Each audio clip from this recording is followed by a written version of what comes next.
How TikTok Ruined Books. I could watch this only because I disagree with it so hard. I think TikTok is like the last thing getting people to read. Book Talk is like the only reason young people are even considering reading, but I could argue with it. Television producers are blaming our internet brains on the failure of modern storytelling, and many of you are probably watching this video with Instagram open on your phones at the same time. No, better. They're watching it on a second monitor as someone reacts to it while they also play a League of Legends game. A little more tapped in. Books have even become a fashion statement in their own right. And it turns out that this is a whole fashion thing today. I kid you not. There are legit book stylists out there choosing books for... That kind of hurts me. That kind of cuts me. It feels very soulless. Unless LeBron does it, then it's cool.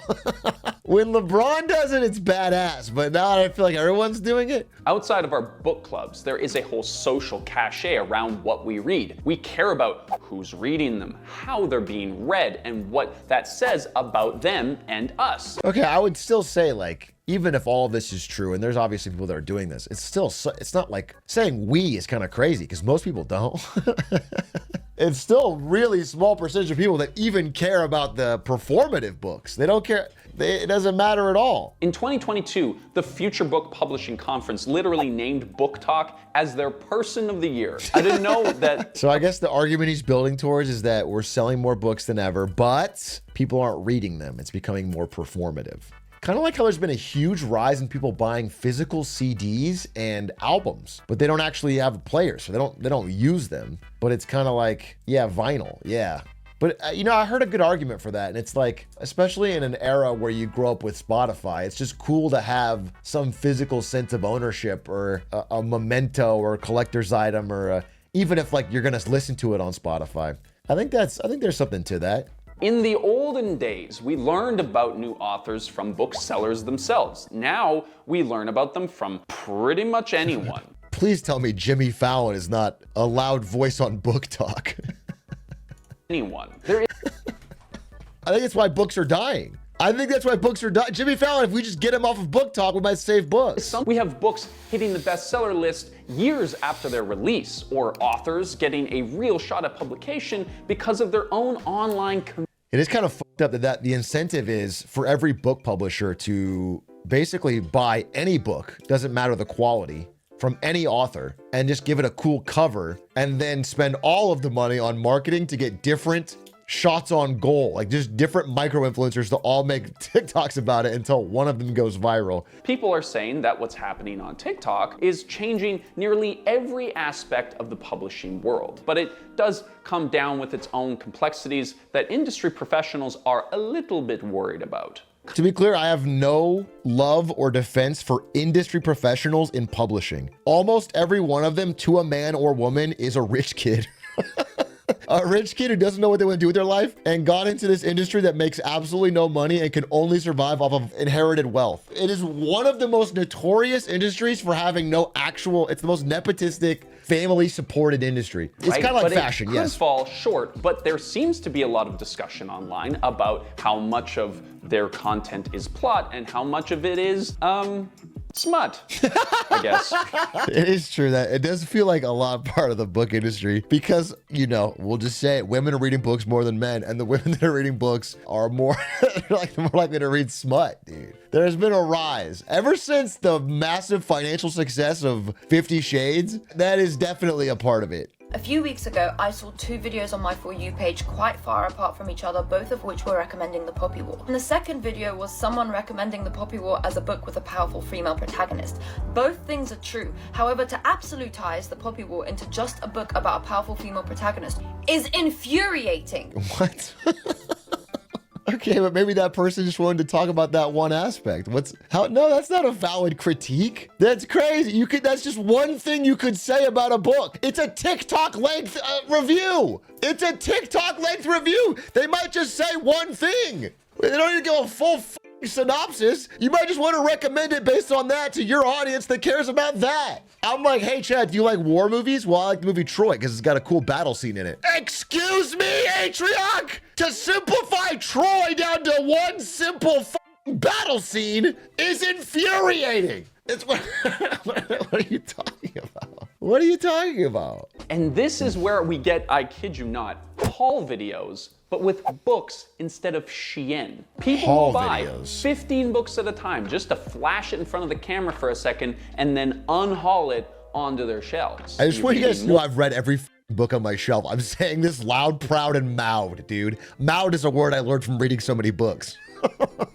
I am not doing a haul video. I'm not on Book Talk. I'm not on Goodreads. What is the 5th word of the 164th page of the 3rd book on your shelf? Well, the 3rd book on my shelf is Aragon, so I'm going to guess the word is dragon. I'm going to guess it's dragon. I'm going to throw it out there, and I think it's probably dragon. He's right. And this is actually a perfect segue for me to tell you that I've also written a book. The book is called You Don't Need to Be a Hero to Save the Planet, and I wrote it a number of years ago. Actually, you do. Checkmate. Sorry. Counter argument. If you save the planet, you become a hero. So therefore you do. Therefore checkmate. I have a book to sell. If you go to failedco's.co, you can find my 1-word book. It's called Nortel, and I printed it on a quarter zip. Is there any smut? Yes. Canada gets hard and raw. I promise you that. What happens to Canada is smut in that story. I want to call Rachel in the middle of this thing. We're going to find out. Rachel is on Book Talk. She showed up at basketball and sat there reading the entire time. Rachel! Are you live? I'm live. Well, this is how I talk normally. I just scream. I'm live. I have a question. As the foremost expert on Book Talk, I have some questions for you. Can I give the disclaimer I'm a little intoxicated? Perfect. Perfect. So you're on Book Talk, right? You know, like the trends? Yeah, I watch a lot of like BookTube and Book Talk stuff. Great. We just watched a video on it, so we're trying to catch up. So one of the claims of this video is that the vast majority of Book Talk recommendations are essentially smut. Yeah, listen, I don't know like how true that is. You don't know how true that is. You couldn't weigh in on that? I think that a lot of them are like romantasy, so like fantasy romance, but Okay. and I think that there is a subcategory of people who like specifically want to read more smutty things. Okay. But they're not like the most smutty some of the time. Sometimes it's just like they have sex in the book, and it depends like what book it is to like how detailed that is. So like on a smut scale, it's like 2 stars out of 5 or what? It's not like... Sure, like you're kidding, but like they're like people genuinely are like, how much smut is in Pride of Prejudice? Can you like tell me on a Chili Peppers spice rating from 0 to 5? I think someone should rewrite Pride and Prejudice and add a lot more smut. I think that would make it. I think that would sell like crazy. Chat, we had Book Talk questions. That was the main one I wanted to know. Oh, do you think there are people on Book Talk who are doing these book hauls, who are buying 10, 15 books and not reading any of them and just like showing it off to camera? Yeah, I mean, people say that. They like admit, like, I just wanted to buy books because they aesthetically look nice. And then they buy like the super ultra collector's edition foil hollow like book. And then they put it on their shelf and they never read it. And then the strat is after that, when you do that enough times, you do a declutter video where you clean out your library from all the books you're not gonna read. Yeah. Oh shit. That's how you got a whole content cycle out of it. And then you, just to be clear, you're reading all the time. They also made a claim, some people on Book Talk, that they're getting burned out on reading. They read so much they get burned out and it frazzles their brain. Has that happened to you? Yeah, I mean, the majority of the books that we read for book club are like sourced We read them. from Book Talk. We do read them for book club. Yeah, and we I want to both say, Chad, read. notice how you said Yeah, we, because he we both reads. knock those books out left and right. I've definitely read the most recent one that is in Me a too. week. Me too. Do you And like I'll see that you in a one week. scene from like the 3rd, 4th act? I thought it wasn't smutty enough. I'm gonna be honest with you. That was my one. It wasn't enough chili peppers in that book. Really? Because the book is about 2 gay men. I thought it should have been about 3, Rachel. I thought it should have been about 3. I thought 2 was a little blasé for my Little taste. weak? I Next wanted time the I'll bump thruple. it. All right. Well, that was my main questions. I was so fascinated. This I am not familiar too much. I knew Book Talk existed. And I know it's the way books are sold now, but I actually watched some Book Talks and saw a video essay about it, and now it's like very interesting. The marketing like for Book Talk books goes crazy. Like, I mean, that's why Fourth Wing was so big. It's not because it's a good book. It's just like it capitalized on what all the youth want on TikTok via like tropes. So like it has like dragons. It's like a school where they like fight. Dude, it's kind of like it's Hunger always a Games-y. school. Yeah, It's always a school. That goes dumb hard. I mean, even I liked Red Rising and the one Will of the Many. I like the school shit. It's fun. It's like they're fighting in a school. Harry Potter. It's like Yu-Gi-Oh, Harry Potter. What's not to love? I don't get why that works. Wait, there's a lot of smut in this book, Fourth Wing? Yeah. Chat it's is not saying very they've read it. good. Oh, I did. So like one of the reading challenges that I did I tell you this? I think I did, where I like decided I wanted to read outside a genre that I normally do, which is like fantasy. So I decided to read a contemporary romance by Ali Hazelwood, but then it turned out to be about like a werewolf and a vampire, and there was like nodding involved, and I was like, what the You're like, what the fuck? Let me finish this. That is fun. It's funny that your one attempt to go outside of the genre went back into fantasy plus smut plus nodding. Well, you know what nodding is? You've told me. You told me on the way to